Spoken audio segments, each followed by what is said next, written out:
Most people don't talk about this, but at night, everything feels heavier. The same life that felt manageable during the day suddenly feels overwhelming. Your thoughts get louder, your worries feel more real, and things you ignored all day start showing up all at once. It's like your mind waits for the silence, just to turn against you.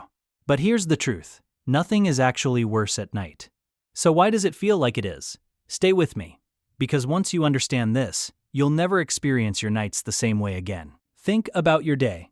You wake up, you scroll, you work, you talk to people, you stay busy. Your mind is constantly distracted, constantly stimulated, constantly occupied. And then, night comes.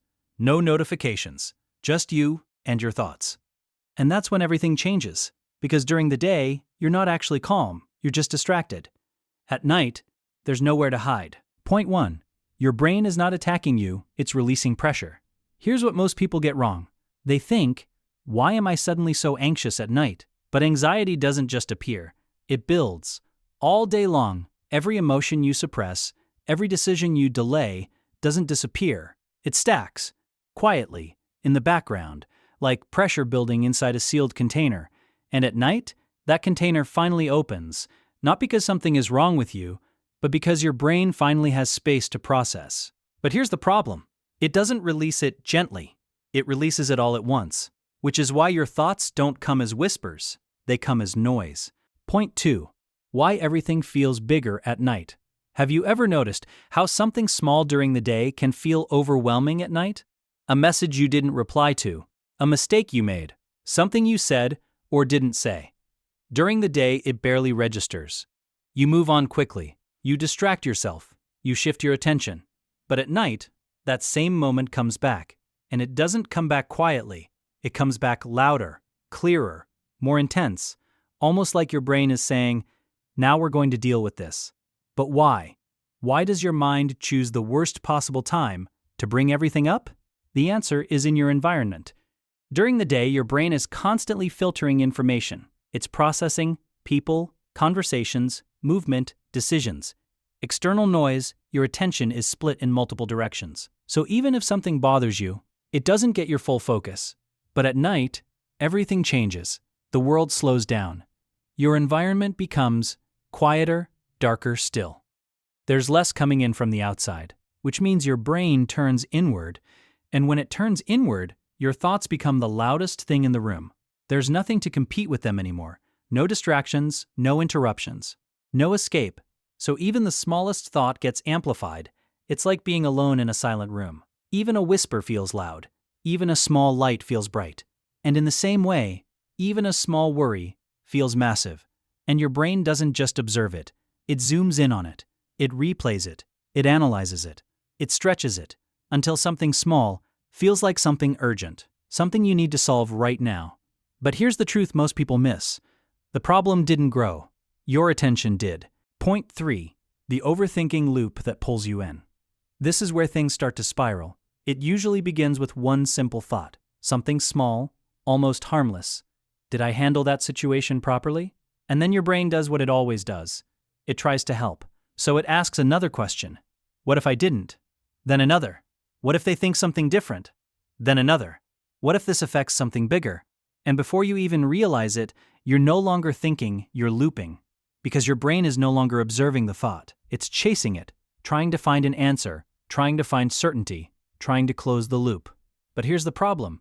At night, there is no closure. There are no new inputs, no conversations, no real-time feedback, no action you can take. So your brain is trying to solve problems in an environment where solving isn't possible.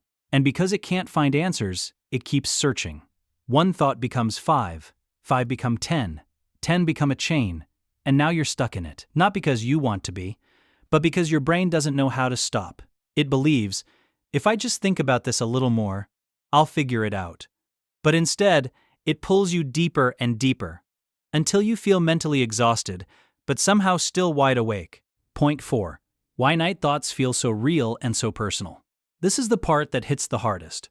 Because at night, your thoughts don't just feel louder, they feel more believable.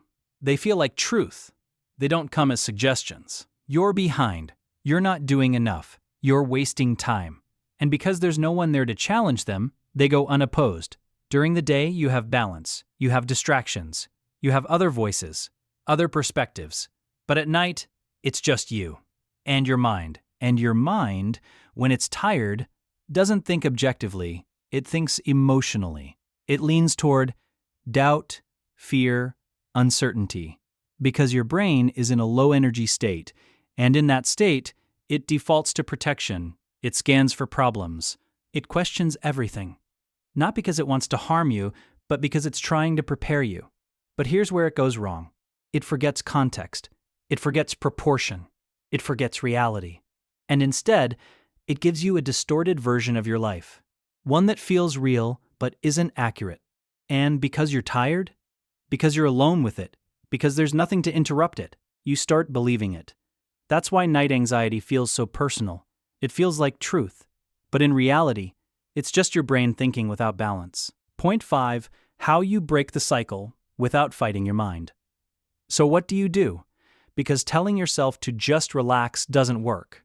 Trying to force your thoughts to stop doesn't work. Fighting your mind only makes it louder. So instead, you change your approach. First, you stop treating every thought like it matters. Not every thought needs your attention. Not every thought needs to be solved.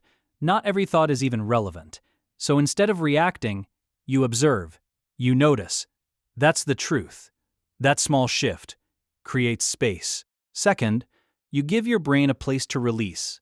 Because your mind isn't trying to hurt you, it's trying to unload. So let it. Write everything down. Every thought, every worry, every random idea. No structure, no editing, just release. Because once it's out, it stops looping as intensely. And third, this is the most important part. You label it. This is night thinking, not clarity, not truth, not a final conclusion. Just your mind processing without filters. And the moment you recognize that, the intensity drops. Because now, you're not inside the thought, you're observing it. Let's wrap this up by reframing the night completely. Nighttime isn't your enemy. It's not something you need to fix. It's not a flaw in your personality. It's just a moment where everything slows down enough for your mind to catch up, to process, to release, to make sense of everything you carried throughout the day. And yes, sometimes it does that in a messy way, an overwhelming way. But that doesn't mean it's true, and it doesn't mean something is wrong with you. It just means your mind is active in a moment where nothing else is. So the next time it happens, don't panic. Don't fight it. Don't believe everything you hear. Just pause, take a step back, and remind yourself, this is just night thinking. Because once you understand that, you stop getting pulled into it. You stop spiraling. And slowly, you start taking control back. If this is something you've experienced, you're not alone. And if this helped you understand your mind a little better, subscribe. Because this is what we do here.